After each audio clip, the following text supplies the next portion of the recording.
J'appelle à me rejoindre sur cette petite estrade Philippe Montloubou et Jean-François Caraco.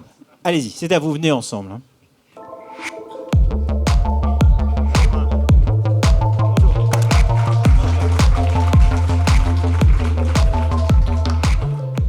Bon, l'idée d'un bon débat vivant, c'est quand les gens ne sont pas parfaitement d'accord, mais en même temps, c'est qu'il y a aussi des points de convergence. Donc l'idée autour de ce débat, c'est de trouver à la fois les points qui vous réunissent et les points sur lesquels vos opinions peuvent différer à la marge ou plus que ça. La table ronde avait un thème, c'est innovation et excellence industrielle. Faut-il plus réguler ou plus inciter ?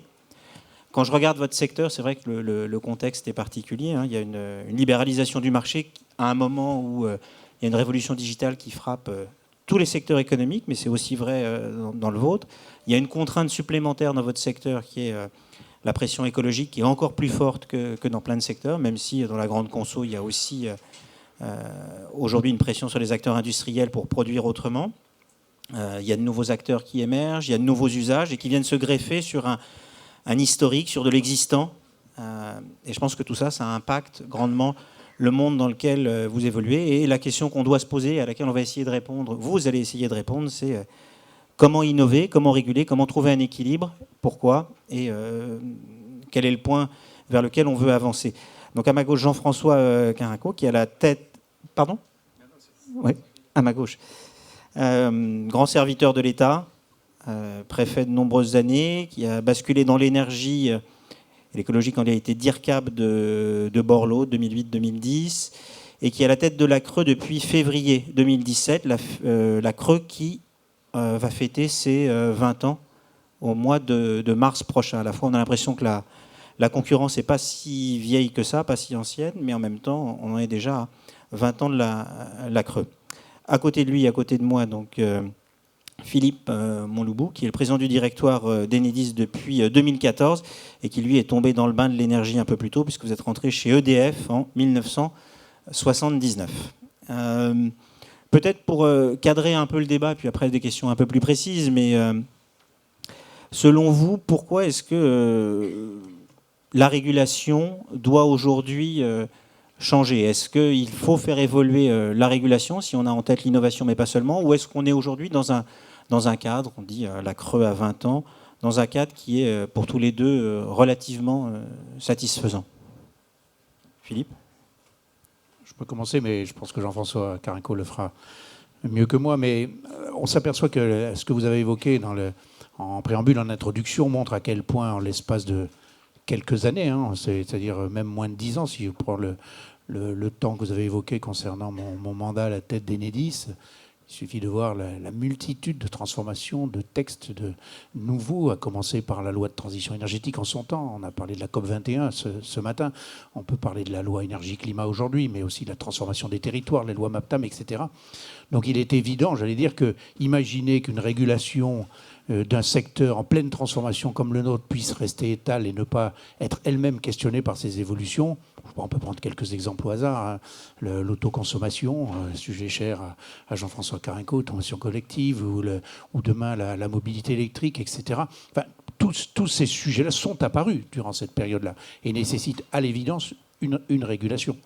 Donc la transformation, je veux dire, accélérée de l'ensemble de notre secteur, non seulement d'un côté, elle est un facteur qui donne une place nouvelle au réseau de distribution, donc à ce titre-là nécessite tant au niveau européen que national une prise en compte véritablement nouvelle aussi dans la régulation, donc évidemment dans les enjeux énergétiques, mais évidemment par les éléments nouveaux qui apparaissent dans la prise en charge par les territoires de leurs nouvelles responsabilités, dans l'accélération des énergies délocalisées, dans le développement demain de la mobilité électrique, comme je viens de dire, l'autoconsommation collective qui en France est encore à un stade relativement faible mais qui se développe partout ailleurs, etc. etc. Donc je dirais que la question ne se pose pas. La nécessité, c'est de faire évoluer. La nécessité est une évidence. J'allais même dire, puisqu'on parlait d'innovation dans le préambule, que la régulation doit faire aussi l'objet d'innovation. C'est peut-être Jean-François qui répondra mieux que moi, mais ça fait aussi partie des choses qui, d'ailleurs, à l'échelle mondiale, et Jean-François Caraco intervient lui-même dans d'autres pays, on voit bien à quel point ces questions ne sont pas seulement les nôtres, elles sont très largement partagées sur comment la régulation accompagne-t-elle justement toutes ces transformations. Sur cette vision globale de ce besoin de faire évoluer la régulation, d'en faire une matière vivante, est-ce que vous partagez ce point de vue ? Évidemment, mais Bonjour. Je voudrais d'abord revenir sur deux notions fortes, me semble-t-il.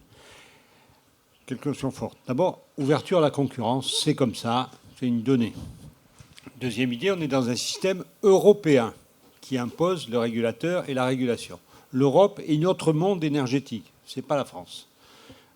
C'est bien, c'est mal, moi je trouve que c'est bien.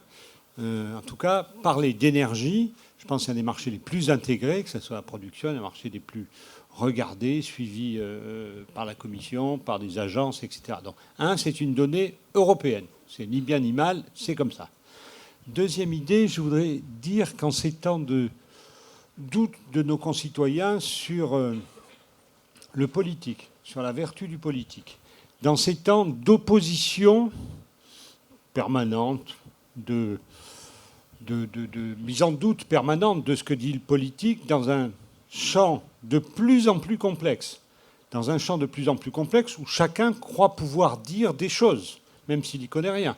Donc c'est autre chose que la connaissance qui parle, c'est une envie bien placée ou mal placée, mais dans ce champ qui fait que le politique est mis en doute en permanence, l'existence de régulateurs est, me semble-t-il, une donnée positive dans le débat entre l'exécutif, le politique et le citoyen.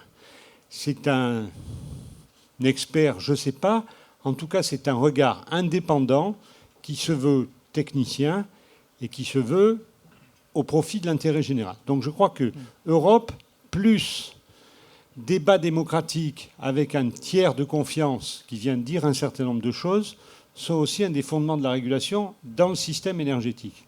Ça me paraît extrêmement important. Et c'est d'autant plus important que notre système est cul par-dessus tête. Ce qui se passe dans le système énergétique est absolument ahurissant. Personne ne peut penser que ce qui se passe est au-delà d'une révolution. C'est une révolution au carré. Et bien évidemment, dans ces temps de révolution au carré, j'y reviendrai, aussi fort que la création de l'imprimerie, que la création de l'écriture, il y a toujours deux camps. Il y a ceux qui veulent dire, qui pensent et qui agissent en disant c'était mieux hier, c'est mieux entre nous, c'est mieux entre soi, si possible sans les autres. Et puis il y a ceux qui disent c'est juste le moment de construire le monde de demain. Eh bien, ça a toujours créé des communautarismes, ça a toujours créé des débats, on est à ce point-là. Et cette révolution, elle est forte du fait de la numérisation, du fait de la technologie impensable. Et donc je crois que l'existence d'un régulateur dans ce monde à construire, dans ce débat démocratique, dans cette révolution technologique, dans cette nécessité absolue de lutte contre le changement climatique, c'est ça qui fonde le régulateur. Fondamentalement, c'est ça, et c'est ce qu'on essaye de faire avec beaucoup de partenaires. Deuxième mot-clé de ce face-à-face, c'est le mot innovation. Beaucoup d'innovations qui peuvent être tirées par le digital, par l'arrivée de nouveaux acteurs sur ce marché, de nouvelles sources d'énergie. Bon. Mais l'innovation, aujourd'hui, de votre point de vue à tous les deux, elle doit servir à quoi? Est-ce qu'elle doit servir à d'abord faire baisser les prix, à inventer de nouveaux services? Pourquoi est-ce qu'on a besoin d'innovation dans votre industrie? Et la deuxième question qui suivra, c'est comment est-ce qu'on gère l'innovation si elle est source parfois de complexité dans un premier temps?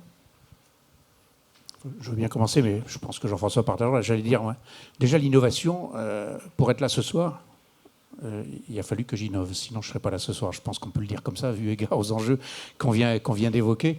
Parce que entre la place des réseaux de distribution, évidemment, élément clé central de l'alimentation électrique du pays, mais celle aujourd'hui, dans le monde qu'on vient d'évoquer, alors si je reprends les termes de Jean-François Carenco, de cette révolution au carré, sans évolution, il est inimaginable de s'adapter aux enjeux, j'allais presque dire, du systémique et du temps réel qui est devenu aujourd'hui l'industrie qui est la nôtre en matière de réseau de distribution. Je pense qu'il faut vraiment qu'on prenne conscience de ça.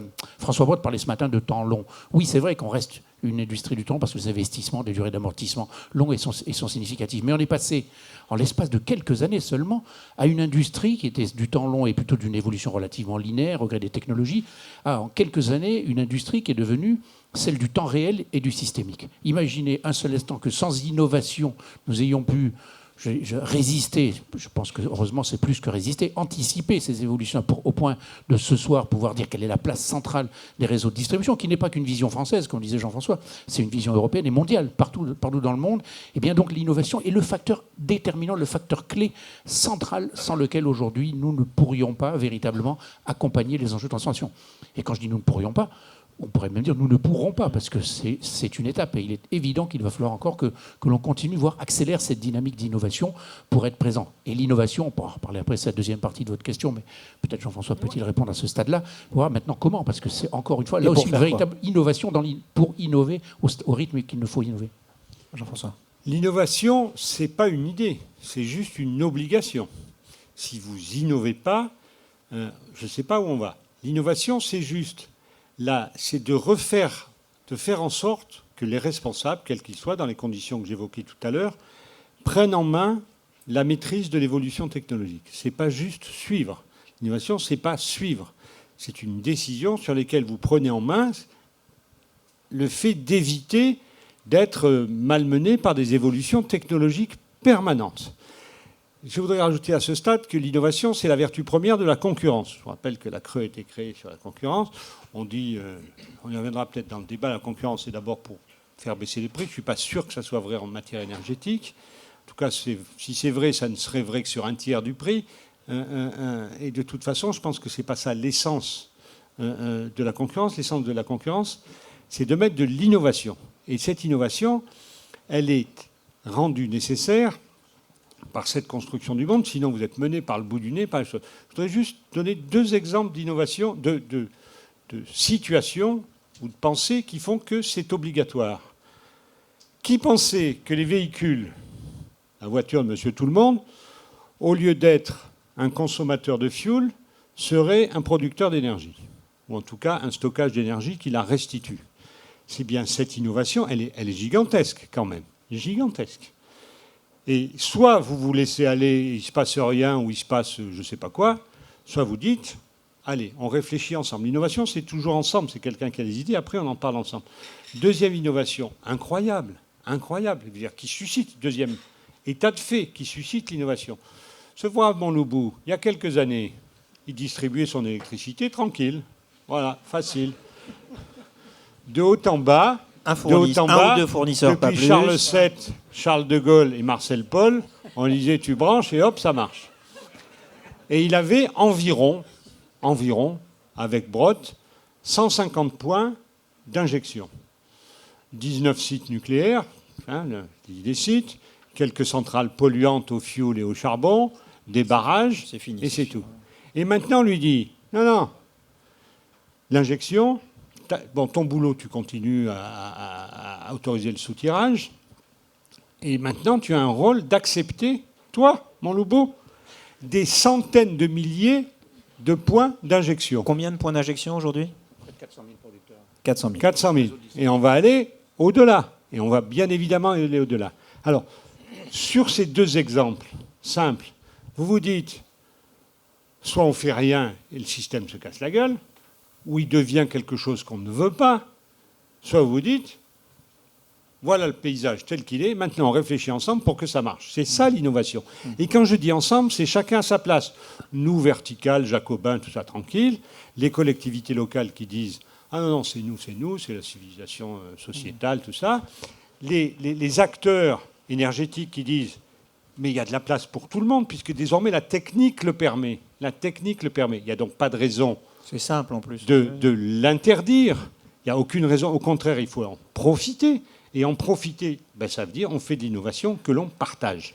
Est-ce que... Alors, moi, je couvre beaucoup de secteurs. C'est pour ça que l'histoire, je te fais de l'innovation incitative pour Montloubout, ce n'est pas vraiment le sujet. Ce n'est pas parce qu'il va gagner 10 patates de plus sur 5 milliards de chiffre d'affaires que ça va lui changer rien. Est-ce que votre secteur aime l'innovation ? Ouais, je prends les 10 patates. Est-ce que votre secteur aime l'innovation ? J'ai l'impression qu'il y a pas mal de secteurs qui sont accros à l'innovation, tirés par l'innovation, les télécoms, l'électronique grand public. J'ai l'impression que dans le vôtre, alors peut-être c'est parce que les Français sont râleurs, mais j'ai l'impression que dans le vôtre, quand on parle d'innovation, en général, c'est pour dire que c'est compliqué, que ça ne marche pas et que les gens râlent. Alors c'est Linky, les EPR, le solaire. Bon, je veux pas être le... Est-ce que vous n'êtes pas finalement un monde dans lequel l'innovation, vous en parlez, mais vous n'avez pas vraiment envie de l'accepter? Et ça, je ne sais pas si vous lisez trop les journaux, mais... Juste, on a une particularité dans ce secteur, c'est qu'on a une obligation de résultat quoi qu'il arrive. Quand on coupe l'électricité, là, c'est arrivé récemment, c'est une catastrophe nationale. C'est-à-dire vous n'avez pas le droit de vous planter. Vous n'arrivez pas à faire ceci ou cela quand vous inventez une nouvelle méthode de faire de la crème pour des carottes, c'est pas grave. Si vous faites une innovation qui vous bloque le système, qui crée des congestions, où finalement la solution à l'innovation, c'est des milliards d'investissements et des violences environnementales, je reviens... Voilà. C'est ça la différence. Vous n'avez pas le droit, me semble-t-il, c'est en tout cas ma conception de mon métier, pas le droit de mettre en danger l'ensemble du système électrique. Et la défense du système électrique, c'est le prix à court, moyen et long terme, c'est la sécurité, la qualité des approvisionnements, la sécurité et la qualité, et c'est des consommateurs individuels ou des consommateurs industriels, collectifs ou individuels. Et donc, c'est ça qui change. Pourquoi on a une... On peut donner avoir l'impression qu'on est un peu comme ça. Parce que si l'innovation est un grain de sable un peu trop gros dans le système et que ça le bloque, ne serait-ce que 10 secondes, alors c'est grave. Donc il faut y faire attention. Il faut à la fois avoir la conscience que ça crée le monde et la conscience que ça peut le détruire si on va trop vite. Philippe. Non mais Jean-François a raison. Imagine-toi un seul instant que demain, le réseau de distribution publique, l'électricité, ne permette pas l'intégration massive de véhicules électriques, donc de bornes de recharge. Ou bien que les énergies renouvelables, on a parlé de 400 000, mais qui vont continuer à se développer, ça ne puisse pas fonctionner. Donc on est quelque part, on revient à la première question, obligé d'innover. Donc on n'a pas besoin de faire une publicité massive ou d'être dans le bling-bling en matière d'innovation. Il faut qu'on le fasse, il faut qu'on le réalise. Mais pour revenir aux formules de tout à l'heure, qui aurait imaginé, il y a même moins de 10 ans, que nous soyons aujourd'hui un des plus gros opérateurs de données français. Alors Linky peut poser quelques problèmes d'acceptabilité. La question, c'est qu'il faut le faire dans un laps de temps très court. Parce qu'en plus, nous, à la différence de certains autres, par rapport à d'autres entreprises, c'est qu'on a également un timing qui nous est donné. Non pas par le marché, parce que ça peut être éventuellement un ajustement. Nous, on n'a pas le marché pour ça. On a évidemment un régulateur ou une réglementation. C'est le cas de Linky en 2021. Fin 2021, il faut que Linky soit déployé. Donc on l'a déployé. Certains apprécient, d'autres apprécient moins. C'est clair. Mais la question clé sous-jacente derrière Linky, c'est comment cet outil va-t-il transformer en profondeur l'ensemble du secteur électrique? Gérer la masse de données qui est en milliards de données aujourd'hui, en dizaines de milliards demain, avec des enjeux de système d'information que de temps en temps on partage avec notre régulateur préféré, parce qu'évidemment c'est des investissements, c'est de la sécurisation, c'est de l'adaptation, c'est de l'innovation, j'allais dire, quasiment permanente. Cybersécurité, je n'ai pas besoin de monter à la tribune pour le dire, parce que ça s'impose de par les missions qui sont les nôtres, comme le disait tout à l'heure Jean-François. Donc on a une gestion de l'innovation qui est, j'allais dire, totalement intégrée à la mission qui est la nôtre, que celle d'accompagner aujourd'hui la transition énergétique. Elle s'insère partout, mais ça va même beaucoup plus loin en termes de transformation. Il y a des domaines d'innovation que certains dans cette salle peuvent comprendre, mais beaucoup l'ignorent. C'est ne serait-ce que, par exemple, dans l'association des collectivités à travers les contrats de concession qui sont les nôtres. Voilà un domaine d'innovation que personne n'aurait osé qualifier d'innovation. Ça a tout de suite des considérations plutôt bling-bling, plutôt nouvelles technologies. Mais aujourd'hui, adapter les contrats de concession qui sont les nôtres à une nouvelle relation avec les territoires pour créer les conditions demain du développement de la transition énergétique à travers le partenariat, quelque part, qui est le nôtre avec des réseaux de distribution, voilà ce qui est notre activité au quotidien. Donc l'innovation, elle est devenue, je dirais, partie intégrante, véritablement, on pourrait le dire, de l'activité même aujourd'hui d'un opérateur de réseau qui répond aux missions essentielles que celles qu'évoquait Jean-François tout de suite. Sur l'innovation, parfois on se retrouve dans une situation où il y a des acteurs historiques et des start-up. Et le commentaire dans pas mal de secteurs des acteurs historiques, dans l'audiovisuel par exemple en France, c'est de dire c'est dégueulasse, la régulation nous encadre et elle fait rien, et elle fait rien pour regarder ce que font les start-up. Et donc en fait je suis freiné et mon régulateur me freine, alors que toute l'innovation va venir de petits acteurs que personne ne surveille. Est-ce que c'est un débat que vous avez dans l'énergie? Est-ce que la régulation, l'arbitre, aujourd'hui, est parfois un frein dans l'innovation? Un frein pour les gros, oui, pour les vieux? Oui, pour les réguler, pour les historiques. Vieux, mais enfin, moi, je veux bien répondre en partie, ça, puis Jean-François complétera. Mais on ne peut pas le présenter comme ça. Aujourd'hui, l'innovation même, telle qu'on ne peut que l'imaginer dans le monde industriel, elle ne s'exerce plus de manière verticale, comme on le disait tout à l'heure, et elle n'est plus à l'échelle même d'une seule entreprise industrielle, quelle qu'elle soit. Elle est devenue horizontale. C'est un écosystème d'innovation avec lequel nous sommes obligés de travailler. Alors certains le font plus ou moins bien, plus ou moins vite. Nous avons la chance historique d'être déjà immergés dans l'ensemble des territoires. Donc aujourd'hui, nous travaillons avec l'ensemble des écosystèmes de l'innovation des territoires que nous irriguons, et en particulier autour des concessions que nous développons. Ce phénomène des startups, c'est non pas, je dirais, une contradiction, c'est au contraire un accélérateur potentiel d'innovation assez phénoménal, mais qui est incontournable. Il est vrai en France, il est vrai à l'échelle européenne, il est vrai à l'échelle mondiale. Sans vouloir flatter le régulateur, nous ne sommes pas bridés sur le fait de pouvoir inversement aller innover, par exemple en Inde ou dans d'autres pays où on va aller, avec d'autres, trouver une évolution du métier même profond du distributeur dans des domaines qu'on appelle aujourd'hui l'off-grid ou les micro-grids, chose qu'en France, on n'a pas le support potentiel parce que nos réseaux sont parfaitement intégrés, parfaitement aujourd'hui maîtrisés. Donc il faut qu'on aille chercher ça. Donc non seulement c'est pas une contrainte, mais je dirais c'est même au contraire un élément accélérateur aujourd'hui de notre capacité d'adaptation si on veut être, comme je le dis souvent, mais qui est un terme emprunté à mon activité commerciale, je regarde Marc en disant ça, qui est le time to market. Parce que le vrai paradoxe aujourd'hui, c'est qu'une activité de nature régulée, considérée comme historique et linéaire, on est aujourd'hui, comme tout industriel, aujourd'hui confronté à cette logique de time to market. Donc l'innovation avec les startups, dans ces écosystèmes qui font appel à une intelligence répartie, c'est notre quotidien. C'est véritablement notre quotidien. Aujourd'hui, nous devons nous appuyer, et nous nous appuyons sur cet écosystème. Du point de vue de la Creux, vous devez veiller à l'équilibre global du système. Comment est-ce que vous regardez donc du coup l'innovation qui viendrait des acteurs historiques et des startups? Est-ce qu'il faut les traiter un peu différemment en se disant l'aiguillon de la concurrence viendra des startups, elles peuvent être plus réactives, donc laissons-les prendre un peu plus de risques que des grands acteurs historiques qui ont des bases installées gigantesques? Il y a les grands acteurs historiques, puis il y a les régulés. C'est pas tout à fait la même chose dans mon esprit. Et puis il y a les petits qui maintenant ne rêvent même plus parfois de devenir gros, qui font leur truc, leur business, et c'est bien. Je crois que les petits, ceux qui ont un peu faim, sont plus agiles à inventer. Je crois que c'est clair. C'est normal. C'est le système industriel, économique, et c'est très bien. Par contre, ce qu'on demande aux régulés, c'est de faire en sorte que... C'est deux, trois choses. C'est de faire en sorte d'accepter cette innovation, de l'intégrer dans le système, et c'est là où c'est difficile. C'est d'intégrer l'innovation dans le système, et pour intégrer cette innovation dans le système, il faut eux-mêmes qu'ils innovent. Il faut eux-mêmes qu'ils innovent. Si on veut intégrer... encore que le dernier exemple que j'ai en tête peut se passer de Linky, donc c'est un autre sujet, mais Linky permet un certain nombre d'innovations, va permettre un certain nombre d'innovations qui sont, me semble-t-il, assez essentielles à l'évolution du système. Eux, ils font Linky, les autres, ils s'en servent. Et je souhaite qu'ils s'en servent de plus en plus. Pas eux de se servir de Linky, si ce n'est pour... C'est pas le sujet, pour éviter le passage du mec avec sa casquette, mais on n'a pas fait Linky pour ça. On a fait Linky pour que chacun puisse innover plus facilement, plus librement et peser sur le système. Mais la question, c'est qu'est-ce qu'on cherche? Le régulateur ne peut pas chercher juste à faire plaisir à la société Tarte-Molle qui a inventé je ne sais pas quoi. Ce n'est pas le sujet. Le sujet, c'est est-ce qu'on met en œuvre des éléments, et on peut en parler, qui font que demain, notre système restera solidaire, c'est extrêmement important, et permettra surtout d'avoir une société décarbonée, c'est le cœur du sujet, avec une électricité garantie. On ne se rend pas compte. On arrive ici, là, hop, on appuie, ça s'allume.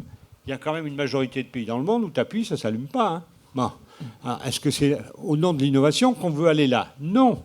On veut aller vers une société décarbonée où chacun se sent mieux, mais où il y a une sécurité d'approvisionnement et une stabilité de la qualité du système. Pourquoi est-ce que l'innovation pourrait peser ou être un risque pour la solidarité que vous évoquiez? En quoi l'innovation est une menace? Il me cherche sur l'autoconsommation. Je vais en dire un mot. L'autoconsommation, c'est une idée géniale, absolument géniale.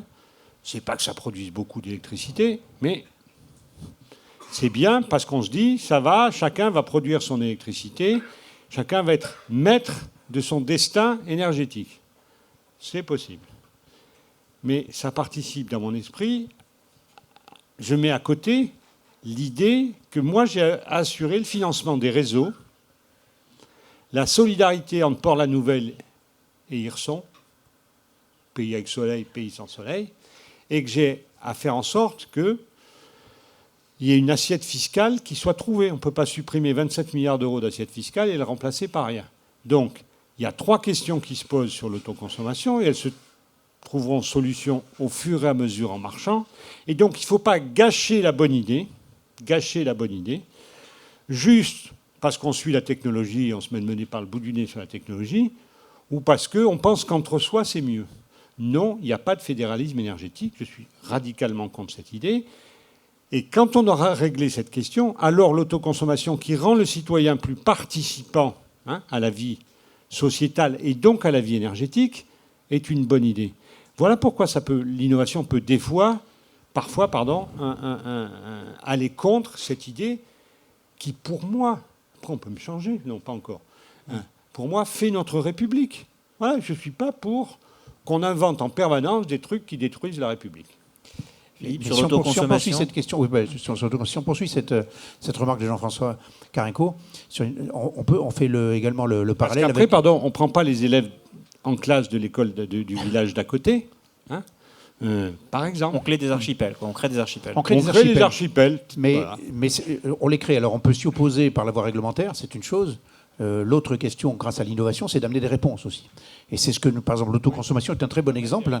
Voilà, c'est parce qu'on amène des réponses. Le réseau public de distribution, s'il n'avait pas été en mesure d'apporter des réponses à l'autoconsommation collective, en particulier en créant et en apportant tous les flux de données nécessaires à une opération d'autoconsommation collective ou de consommation énergétique à la maille d'un territoire, on aurait pu entretenir cette idée qu'il fallait justement développer ces archipels, qui étaient contre-productifs, tel que Jean-François Carenco vient de l'exprimer.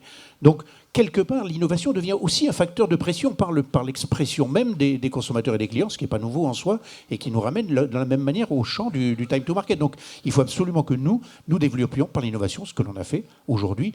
Toutes les opérations d'autoconsommation collective qui se font sur le territoire national se font sur le réseau public de distribution parce que nous savons mettre à disposition tous les flux de données nécessaires à ces opérations-là, et donc les opérateurs peuvent les développer.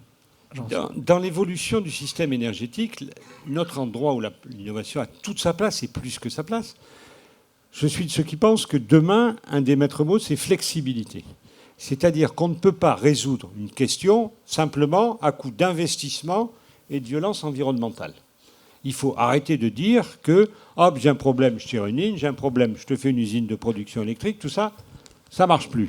Ça ne marche plus, et à juste raison, nos concitoyens n'en veulent plus. On n'a pas les moyens, et c'est des violences environnementales.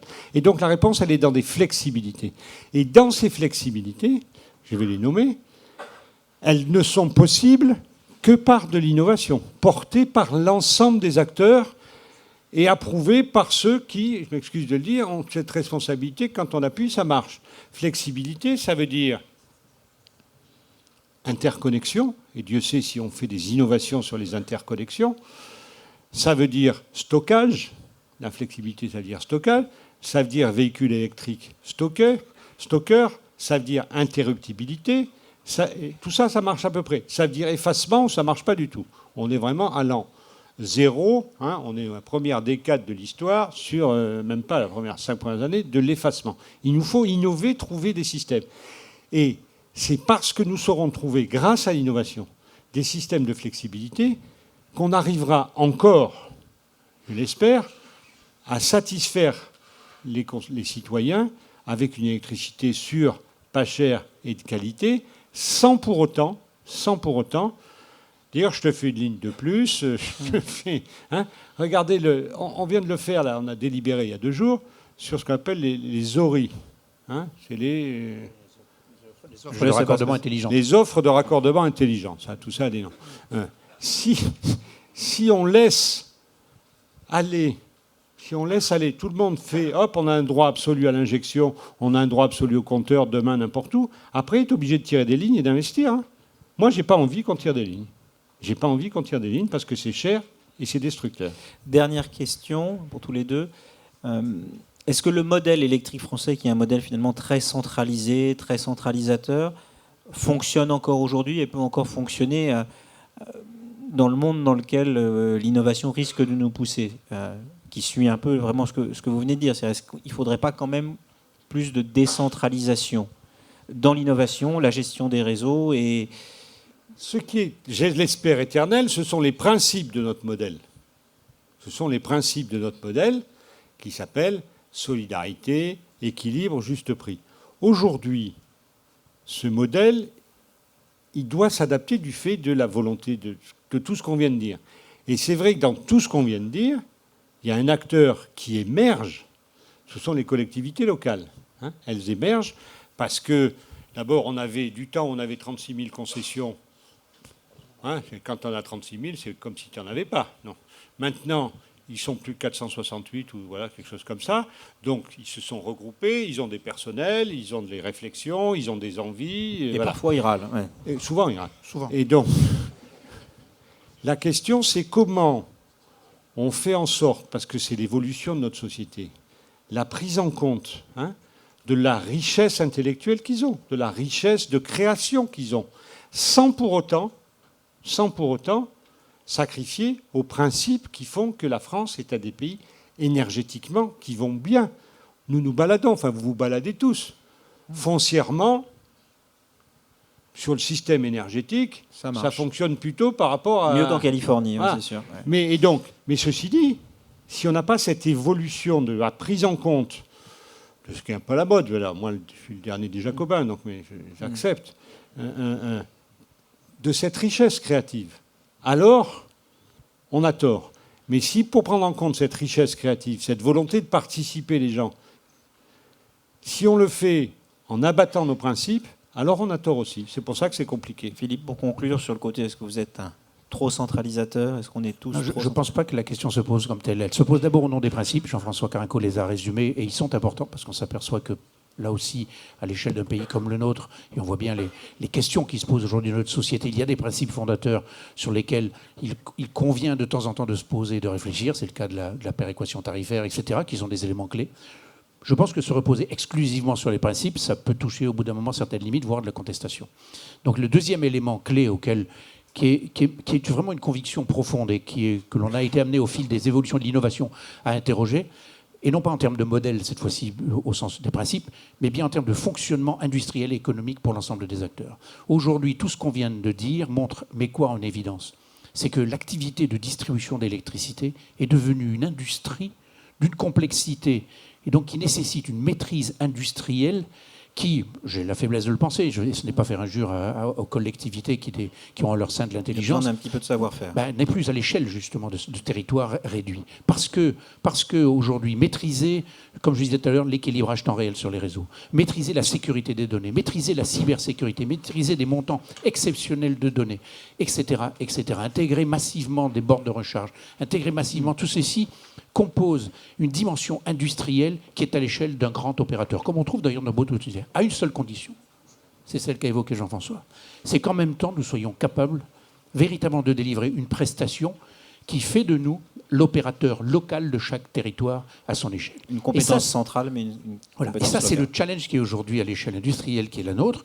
Je pense qu'il est en passe d'être, je vais dire très immodestement, plutôt réussi, puisqu'on signe des contrats de concession aujourd'hui pour 25 ans, dans tous les renouvellements qui sont en cours, ce qui est la démonstration que ceci commence à être compris, malgré des expressions telles que vous les évoquez, c'est que cette dimension industrielle, qui est l'apanage d'ailleurs des grands opérateurs français, et qui a pu être critiquée à un moment donné dans le monde entier, en disant ceci c'est des vieux modèles, aujourd'hui trouve une modernité, parce que la transition énergétique, c'est justement des investissements industriels, c'est des investissements tout court, c'est la maîtrise d'actes industriels sans précédent, je le disais au sens des données, de la cybersécurité, mais c'est en même temps une exigence de réponse locale différenciée. Ça, nous sommes en train de le faire, et je pense que de ce point de vue, ce que l'on appelle le modèle français a une vraie valeur qu'on ne retrouve dans assez peu d'endroits. Comme disait Jean-François Carenco, on voyage tous beaucoup et on ne retrouve pas assez peu. Et aujourd'hui, cette valeur-là, elle se révèle aujourd'hui. Je pense qu'on est capable de la révéler en France. Merci à tous les deux. Merci. Merci beaucoup.